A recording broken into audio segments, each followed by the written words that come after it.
Thank you very much. First, I'd like to start just by asking the Rabbeim for Mechila. You'll get to know this as you become Rabbanim. Sometimes you have to make a lot of tough decisions. And sometimes I find myself torn between the Rabbeim and some of the administrators. And we went back and forth quite a few times this week over whether to have meat or chicken tonight. And I started on the Rabbeim side to have meat, and then I saw the bill. So we at least got schnitzel. That was an added benefit. But this really is, it's a beautiful occasion. It's really amazing to be here. I want to just start by first of all saying thank you to our Zeitlin for all his hard work and working with all of you.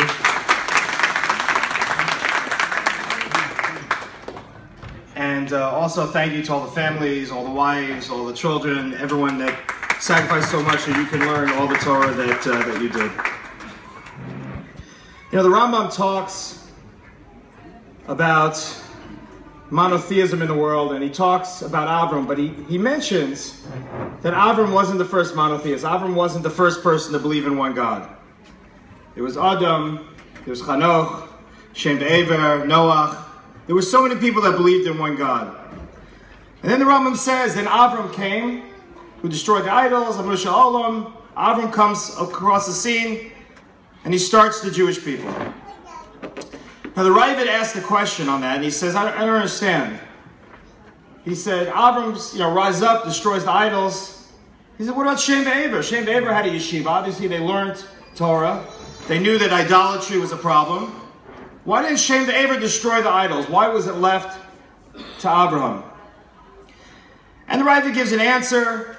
He says that could be Shem Ever didn't know about the idolatry. But the Kesef Mishnah doesn't like his answer very much. And the Kesef Mishnah suggests a different answer.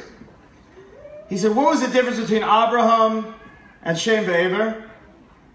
He says that Shem Ever, if you wanted to know about God, you wanted to learn Torah, and you came into their Beis Medrash, they would teach you everything you ever wanted to learn.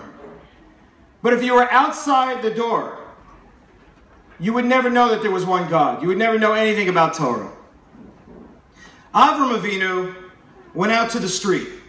Avraham Avinu went out to the alleyways. Avraham Avinu went all over the city proclaiming that Hashem is our God and that Torah is the important thing. And what's amazing is I read this Kesef Mishnah and think about it. You know, when Rabbi Noach came in the 70s, as Rabbi Yehuda said so beautifully, and talked about reaching out and doing Kiruv, he wasn't starting something new. He was going all the way back to Avraham Avinu. He was going all the way back to the days where we started the Jewish people, the Jewish nation. And as I look at you, many of you going out, trying to figure out if you're going out, staying, all kinds of different plans in flux. But I see Avraham Avinu, and I see our Rebbe Rabbi Noach, and I see that love for Jews, that love for going out there and trying to explain to people how amazing HaKadosh Baruch Hu is, how great the Torah is. But I want to mention one other thing, because many of you are going into Kiruv, into outreach. If you judge Avraham Avinu on the effects of his outreach as Kiruv, by today's standards, would he have been a success or a failure? Avraham Avinu, at the end of his life, only produced one Jew, and that was Yitzchak. And there are many out there that would tell you that he was a failure, because so much today is about numbers. More and more numbers. And while it's true that there are many Jews far away and we need to bring them back, you can't sacrifice quality. You need to make sure that when you're working with Jews, you're not so busy running on to the next person, the next person, and the next person, that you don't give people the attention they deserve.